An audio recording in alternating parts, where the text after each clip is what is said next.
Morning, Nate. How's it going today? It's going good, going good. I Yeah, t I guess, it's sorry, go ahead. no, last night I got another booking for June. Oh, I keep sweet. booking her and people these are pe every I had last night I got another booking from June. They're coming down. I was surprised how many people come to Florida in June. Believe it or not, you wouldn't think, but, and then I had a call from another guy from Illinois wants to come down with his family, wanted to book 2 boats. Well, come to find out they're staying in Destin, which is an hour away, so but they picked up the YouTube video I posted from last week. It's like Oh, that's cool. that. It just we kind of wonder where things come from. So it's like Yeah. So how did he tell you what he told you, like, "Oh, I watched this hang on a video and second. that's how I." It's like what was that? Sorry. So that's what he told you, like, "Hey, I watched this YouTube video and that's how I heard about you?"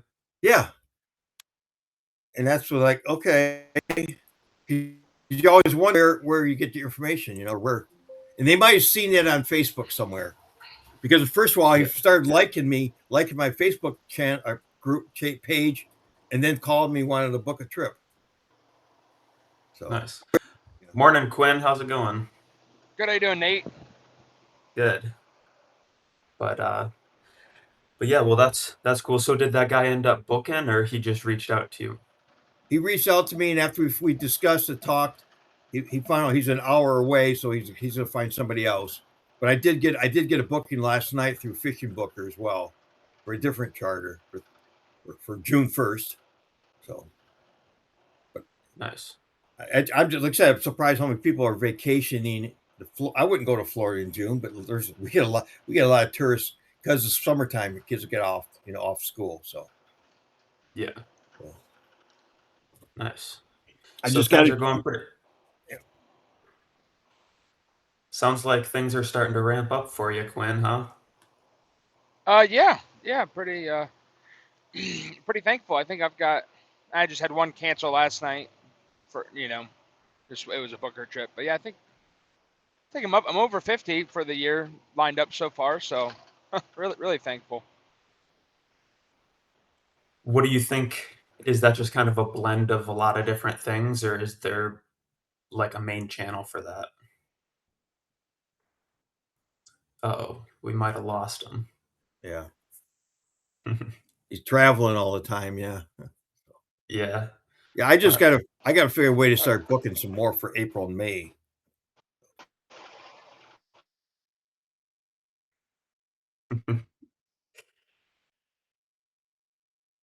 well, I have a feeling you know what I would say about that. Yeah.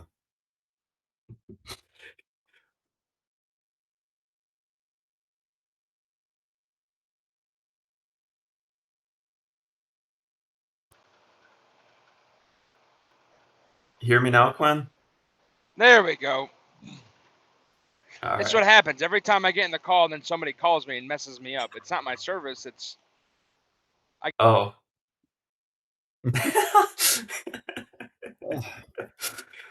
But yeah, I know last time that we talked, I forget what it was, like Friday or something. I got things mixed up. I thought I was going to be in Florida, but we don't leave till it's tomorrow that we leave. I was thinking Okay. that we, All right. yeah, Yeah. I got things messed up. So then I was like, oh shoot, I guess we'll Okay. still do Yeah. the call. All But right. yeah, I mean, basically, like really, what it boils down to, like, oh, here's what I thought of. So did they tell you specifically which video they watched on YouTube?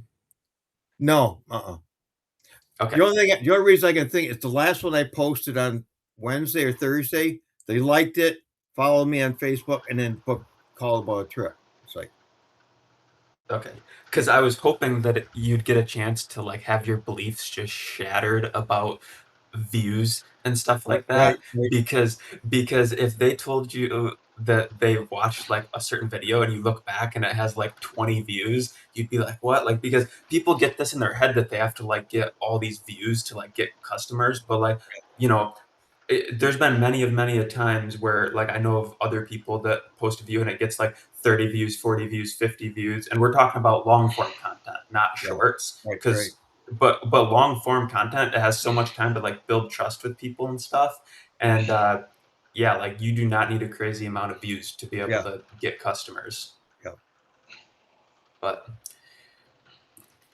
things all settled down now, Quinn.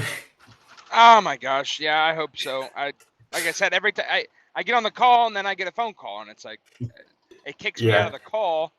It's all good. yeah. But yeah, no, I was things gonna, are going very well. yeah, I was just gonna ask you about like where most of them were coming, like if it was repeats, FishingBooker clients, like new people. Yeah, I'll be honest, a lot of them are FishingBooker, which I guess isn't a bad thing. I just hate giving all that money away, but Yeah.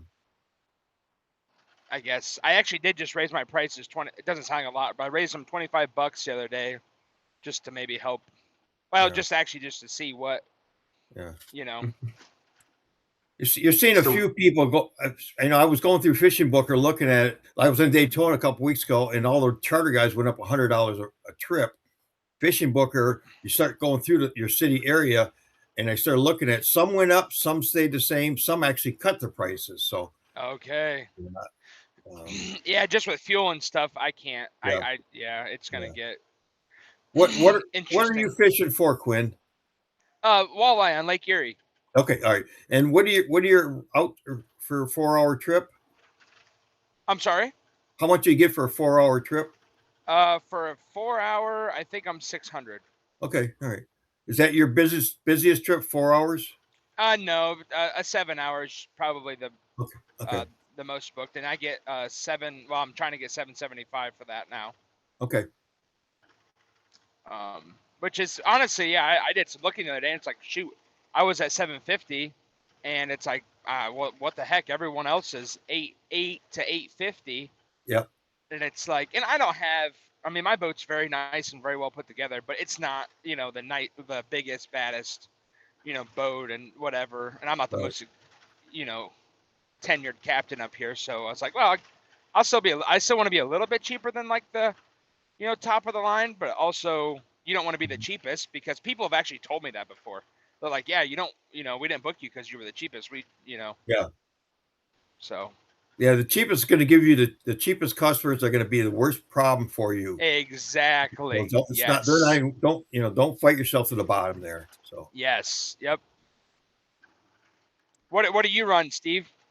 Or what do you I'm do? I'm in I'm in Florida, Panama City. 4 hour trip is like $7.95. Oh wow. Okay. What do you fish for? Red snapper, grouper, triggerfish, pretty much any kind of bottom fish. Okay. And Gotcha. Good mostly deal. doing 4 and 5 hour trips. I offer 6 to up to 7 and 8 hours, but majority of people come, they want to do a 4 or 5 hour trip. So Yeah. Right. Yeah. Good deal. so So Quinn, what's your like average? Like I know it probably depends on the trip and stuff, but like what's your average like profit?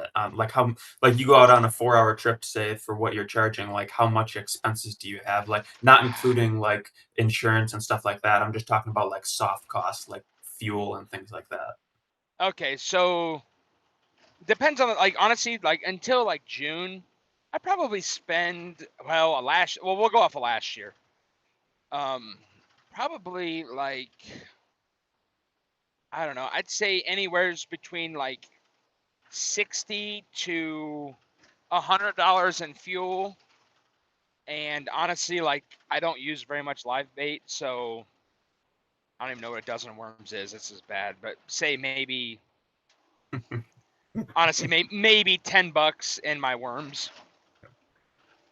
Okay, At the so at the like most. And I get yeah, icy so free because I make it at my freezer. So yeah, so you're staying under $100 in expenses most of the time then. yeah, I would say probably average about 100. By the Okay. time you lose a couple lures and stuff, that just it's gonna happen. So yeah, Yeah.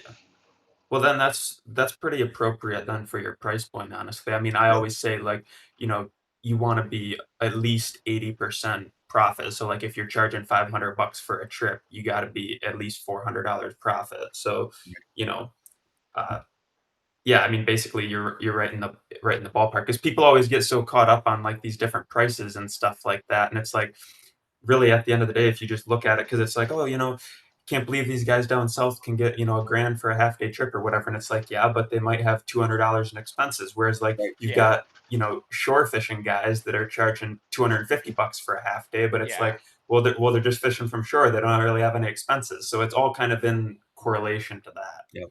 Which Right. go ahead.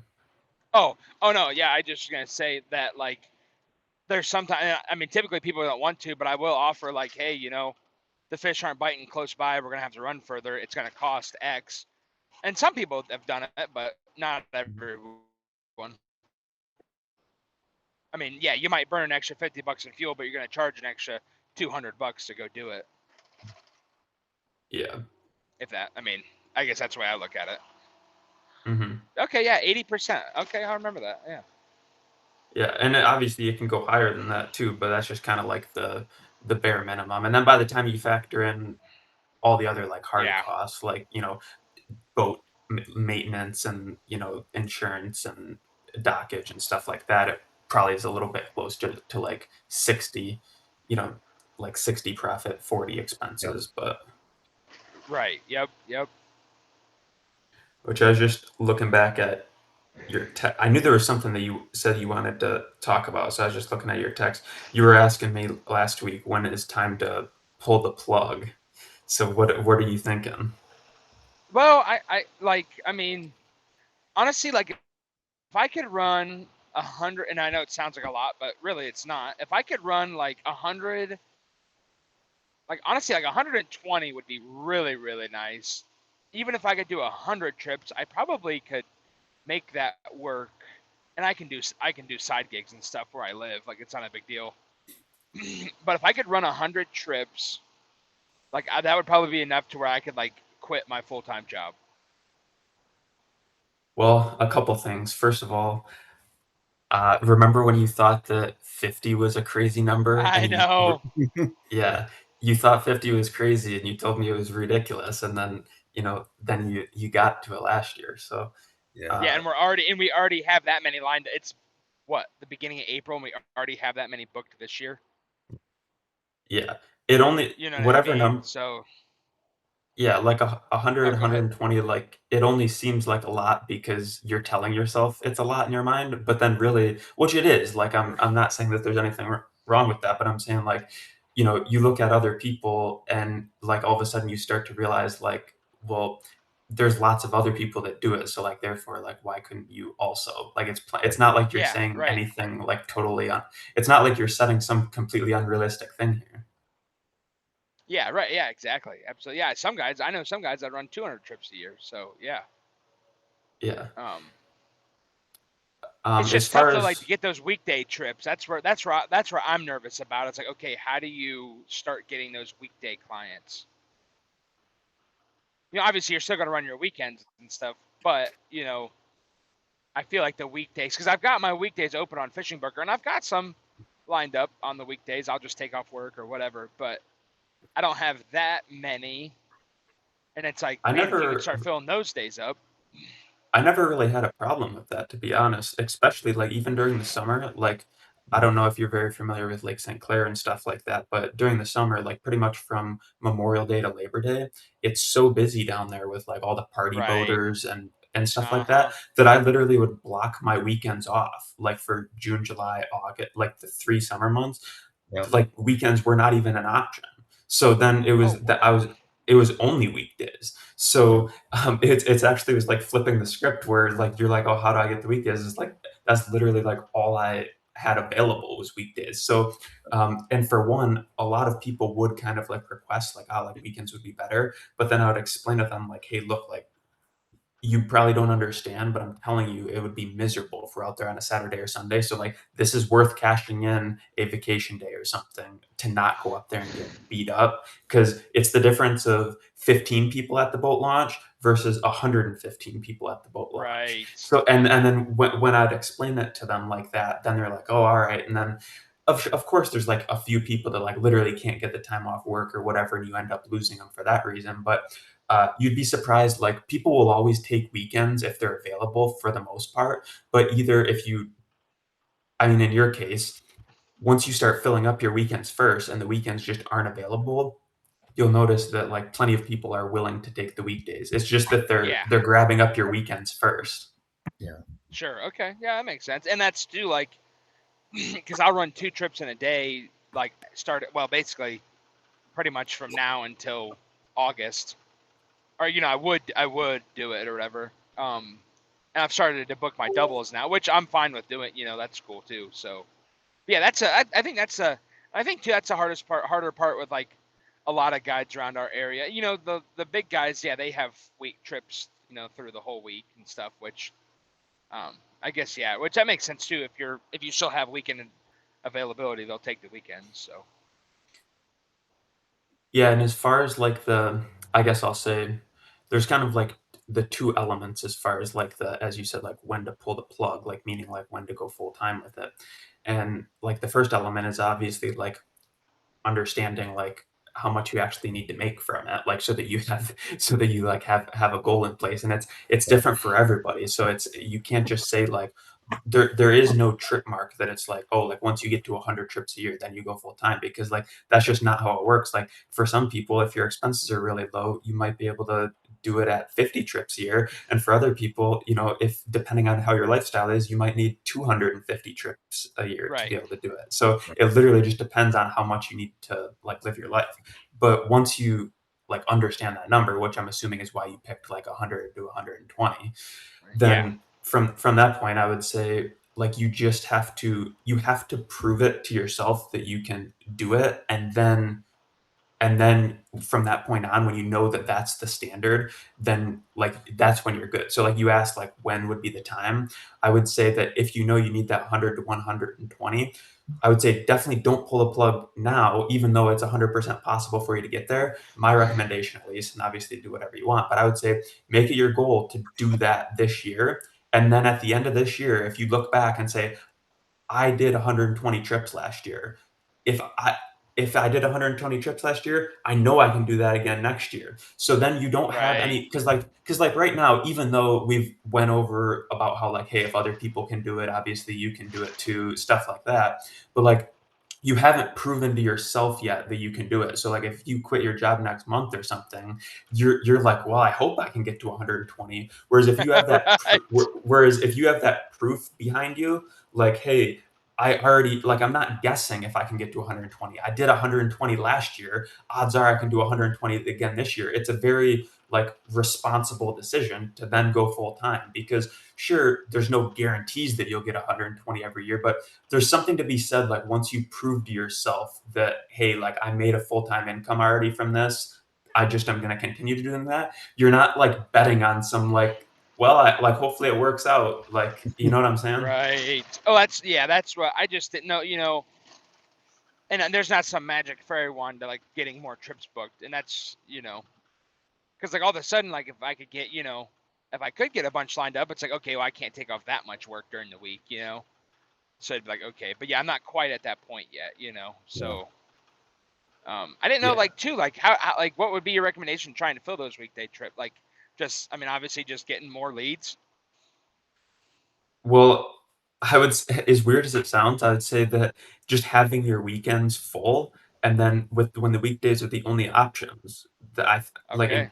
in my opinion, I think people will take them if that's all you have available, especially if you explain to them like what's going on, which in your case it would just be that you're already booked up on the weekends. But Yeah. Quinn, is Yeah. yeah. Yeah, yeah. Quinn, are a lot of your customers local, or they big tourists coming to visit? I'd say both. There's I don't know if it's half and half, but Okay. like this weekend I've got guys coming from Iowa. I've got people coming from Wisconsin. So A lot of people from weekdays Indiana. weekdays would probably work good for them because they're traveling. Because I'm in Florida, we get a lot of tourists, and every charter I had last year and this year has all been weekdays. Wow. Okay. You know, and I offer the weekends, but everybody's booking is Mondays, Tuesdays, and Wednesdays, or Thursdays, or something like that. But I get Oh yeah. written all I'm getting is tourists. So Okay. And Yeah. Like. Oh, here's another thing, real quick, not to interrupt, but no, you're good. if it really is becoming a big issue where you're like, hey, like my weekends are filling up, but I really can't do weekdays, what I would do is just go into your FishingBooker and block out all your weekends so that it's only weekdays through FishingBooker, and then you're reserving your weekend days for your direct bookings where you don't have to pay any commission and stuff like that. So those are like your priority customers, and then you're just using FishingBooker as like a backfill to help you with weekdays. Yes, that's actually a good idea Yeah, as well. yeah.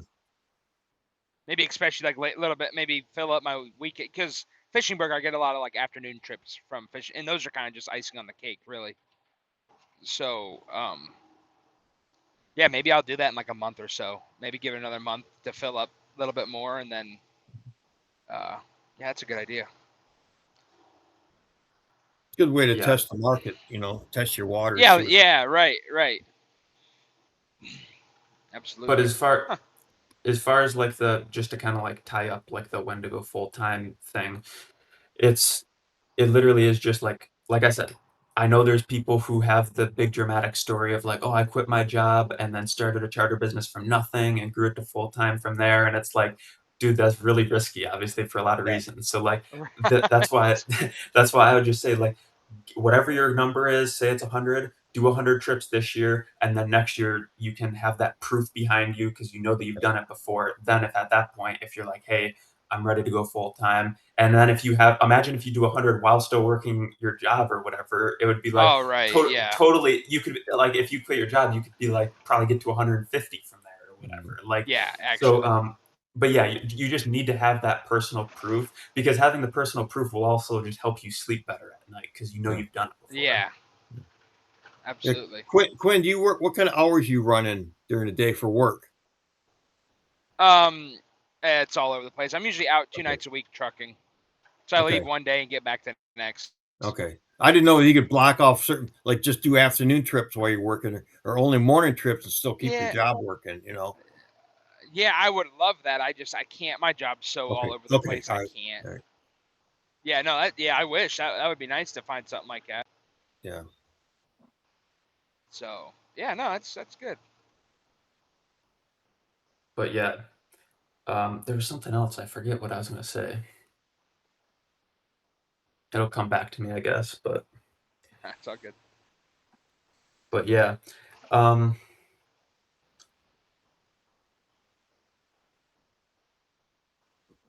yeah, that's about it with that. I feel like that'll at least put you in a good Yeah. spot. And I mean, dude, like, it's literally the first week of April, and if you already have 50 on the schedule, like, we've still got the rest of April, May, June, July, August, September. I mean, you've got like another 6 months. Like, there's no way that the Of bookings don't. booking, I mean, yeah. bookings ramp up during the summer usually. Like, winter's the slow right. time. Yeah. So like I'm saying, I'm just very, very fortunate and very thankful. So that's where it's like, man, like where do you? Because I've been putting some signs out and stuff. I haven't done a whole lot. I haven't got any calls from them, which I'm kind of surprised by. I mean, I haven't put out a ton, but I don't know if I've put out maybe not quite half of what I bought. Those 100 I bought, whatever. So I guess I need to keep pushing that. It's just hard. Like I don't know where to. It's just like, did you just literally drive around aimlessly, Nate? Like not aimlessly, but like.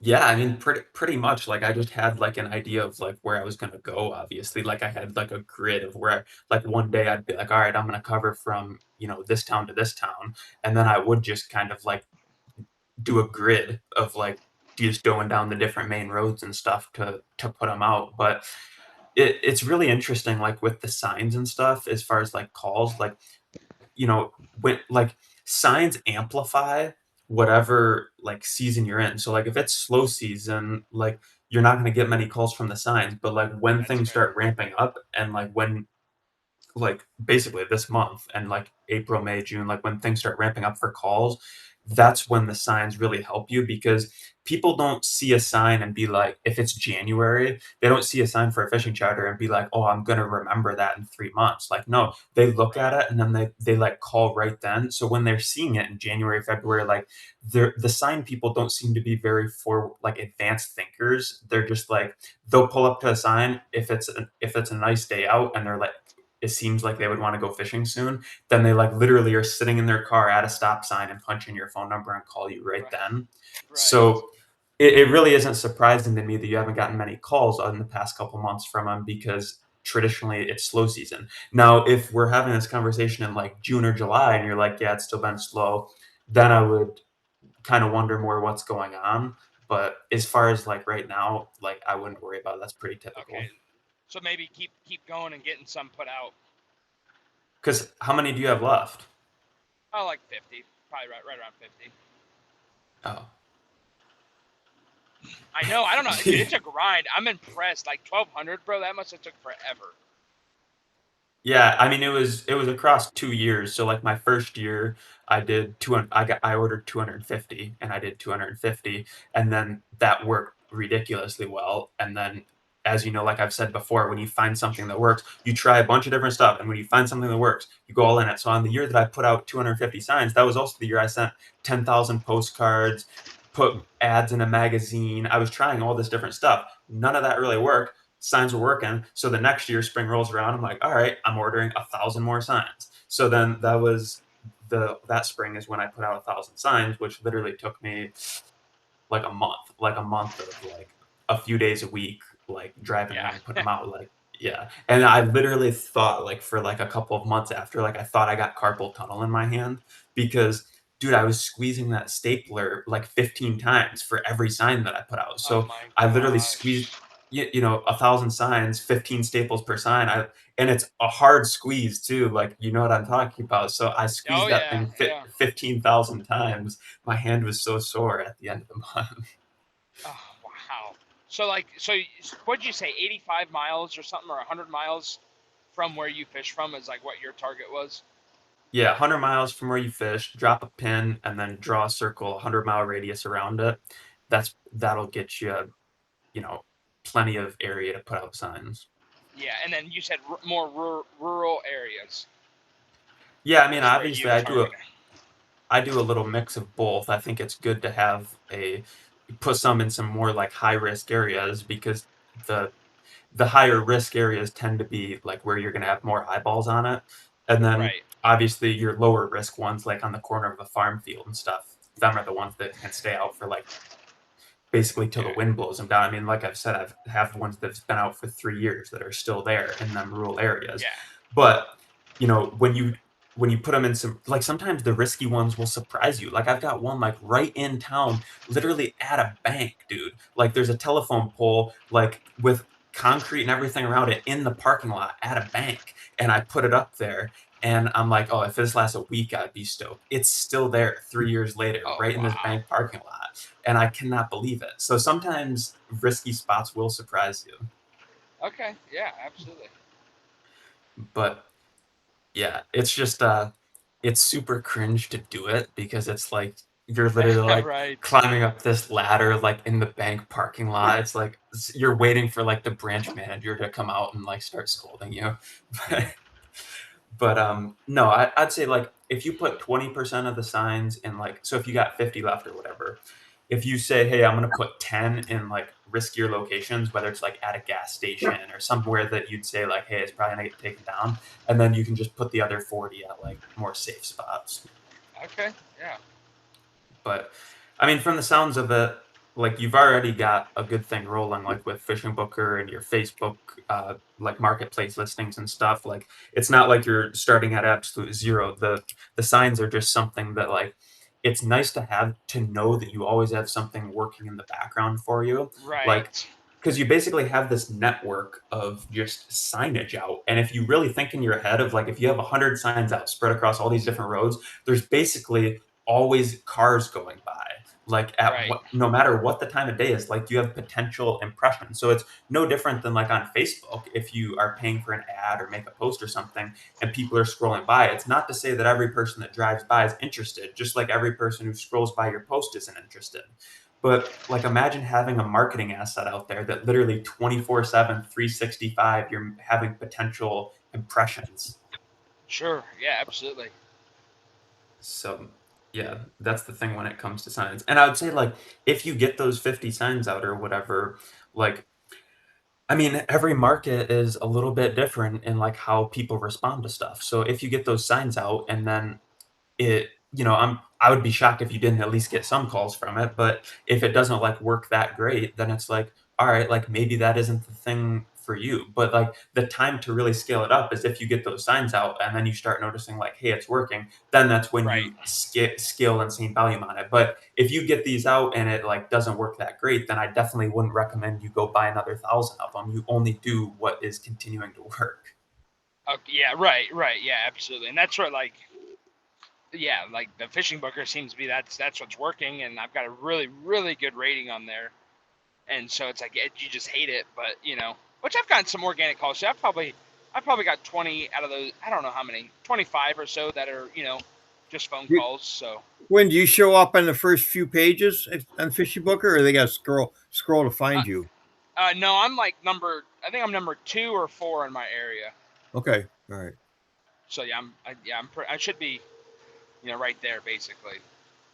Well, they rate you the higher the percentage they get, the closer to what. Yeah, right. I just lowered it the other day down to 10%, and I think that dropped me down. I was at 2, the second one, but I dropped it down to 10 because I was like, man, we're getting enough now. It's like, okay, I'd like to start maybe putting a little bit more money. It's not a lot of money, but you raise it $25, right. and you lower your percent, that might be another $30-$40 a day. Right, so, but then if they back you off to page 10 or 12, are you getting noticed? That's what I was asking. Right.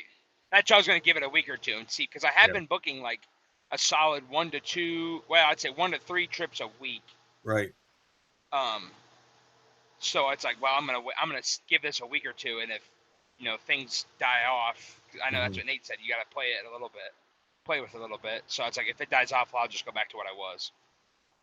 I wouldn't worry about like obviously there's the whole commission thing and stuff, but it's like, hey, it's working. They're still sending you trips. It's not like you're paying for it. Like you only pay when they are sending you Right, trips. yeah. So it's kind of a win-win. But I wouldn't get worried unless like over half of your business, like at the end of the year, I'm not saying on a weekly basis or anything, but at the end of the year, if over half of your business is coming from FishingBooker, that's a little bit of a tough spot to be in. Now, if it's just supplementing your weekdays and it's 10, 20, 30%, a third, like whatever, like that's reasonable. But the reason I say like over half gets a little risky is because in a way, like they can manipulate, like you kind of, FishingBooker kind of owns you, like, and that might be a little bit of a dramatic statement, but it's no different than like with social media and stuff like that. Like all it takes is an algorithm change or somebody over in Siberia managing your account on FishingBooker to change a little something on your profile, and you're completely screwed. I mean, it's just like some of the big YouTubers and stuff like that. All it takes is like one little slip up and they change the algorithm. And when people fully rely on social media and stuff like that, then all of a sudden one algorithm change and you're screwed. So I would say it's this, obviously FishingBooker is a little different than social media, but not really in the sense that you're fully relying on them to send you people. So I would, just FishingBooker gets so much controversy in general, but I would say the way I look at it is it's great as a supplement, backfill your weekdays, use it as a little bit. But I literally talk to people, especially it seems more popular down south, but where they're getting over 80%, like 80 to 90% of all their business is coming from FishingBooker. And I'm like, dude, at that point, you just work for FishingBooker. Like that's what it is. Because imagine if you turned your FishingBooker account off and it just destroyed your charter business. Like that's a huge point of failure risk. Like you have to think about, like, that's a really good frame for it too. Just think, if you turned off your FishingBooker account, like, would it completely wreck your business? And if the answer is no, then you're probably good. But if you're like, holy cow, without FishingBooker, it would hurt me really bad, to be honest with you. So like, okay, so like I get all, like I talk to people, we just Google charters in Port Clinton, Ohio, and that's how they find you. Because I like FishingBooker, they almost like, because I've done it before too, like I'll Google Lake Erie fishing charters in Port Clinton, Ohio, and bam, FishingBooker's the first thing that pops up.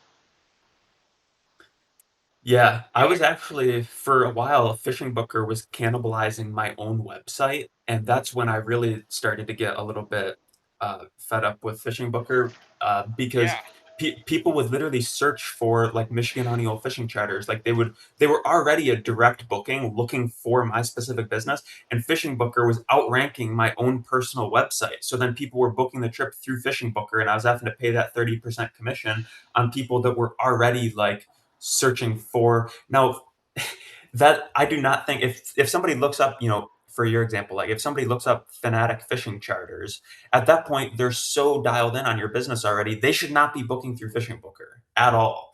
So it becomes a problem when FishingBooker is literally beating your own website. Now, you were saying they look for fishing charters in Port Clinton, stuff like that. Like, well, then that's a little bit more acceptable because it means they don't know your, name. But basically, yeah.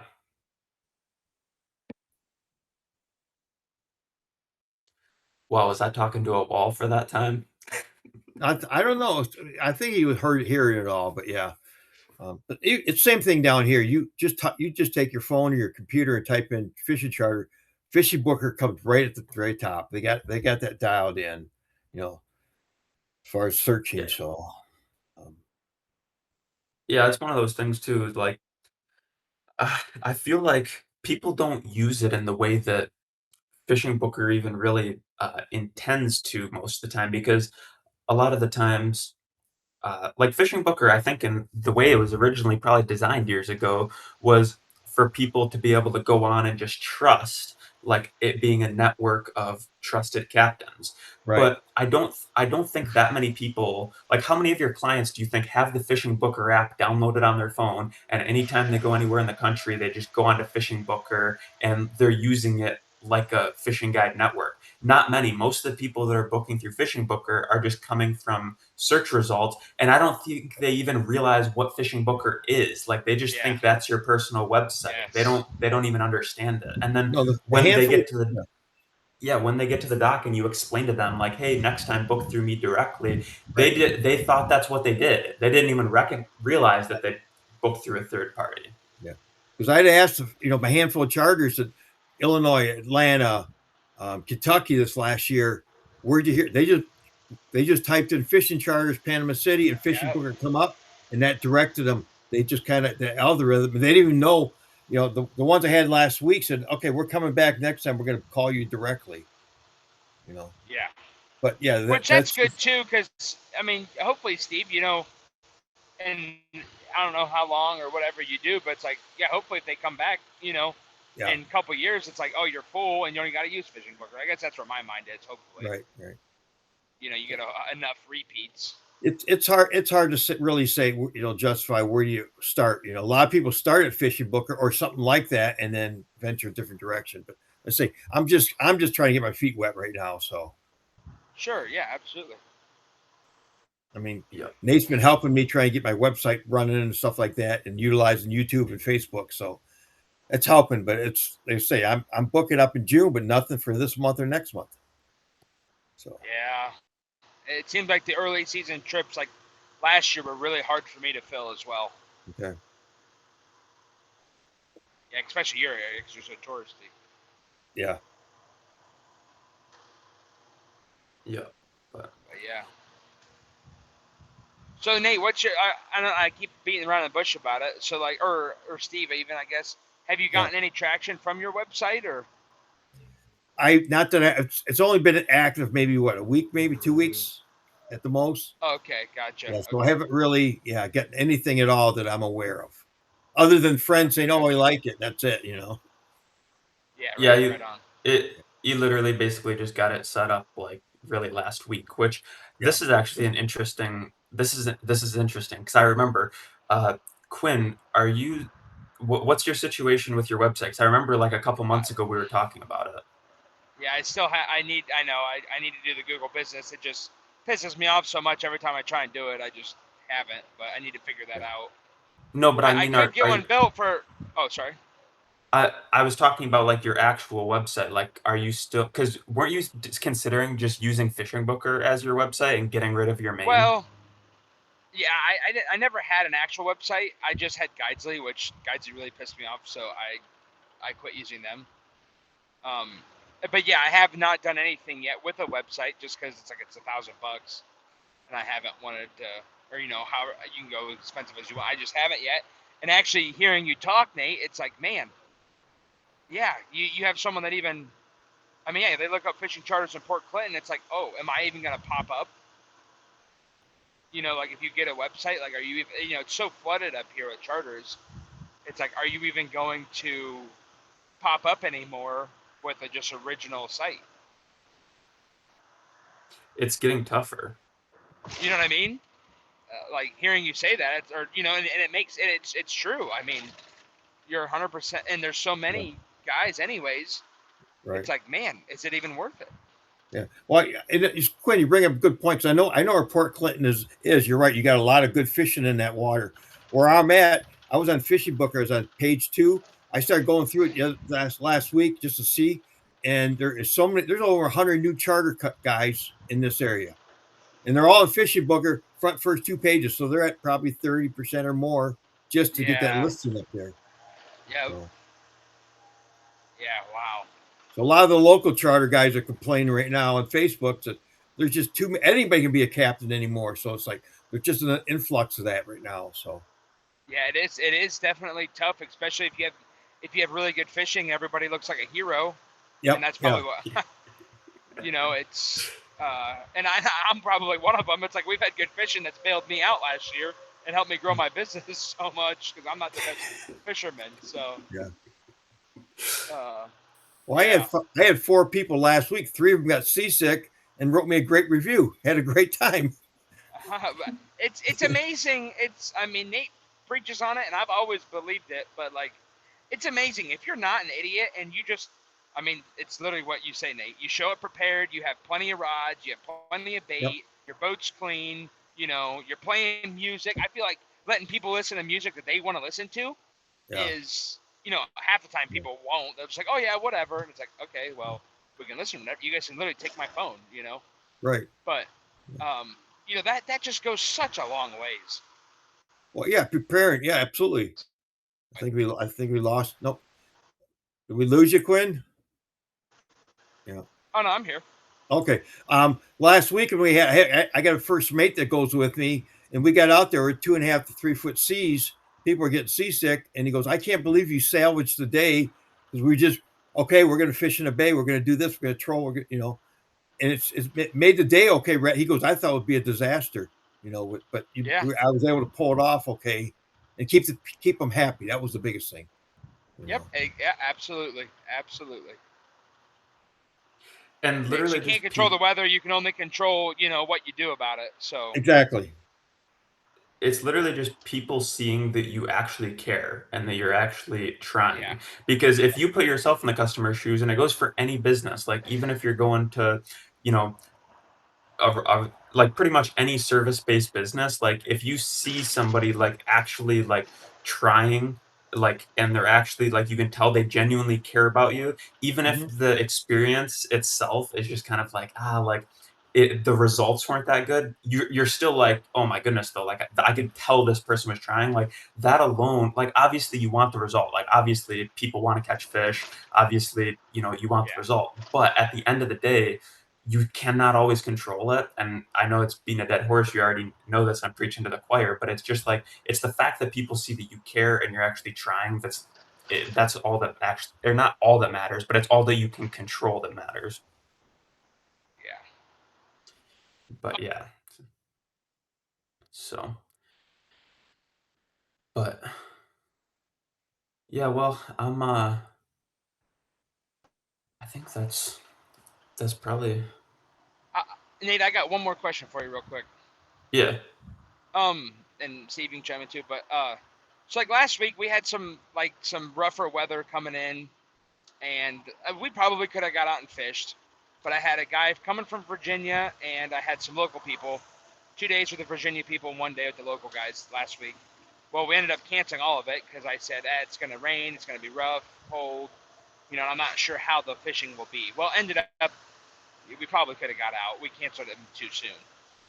Like, what's your opinion on that? Like, I was trying to look out in the customer's best interest, but it's like also if you cancel all these trips because you don't think it's going to be nice, which it really wasn't. It was a tough weekend. Yeah. I mean, it really was. I know guys that struggled. So, like, where do you draw the line of like, okay, I want to make money, but I also want to keep these repeat customers coming back to me and give them a good day.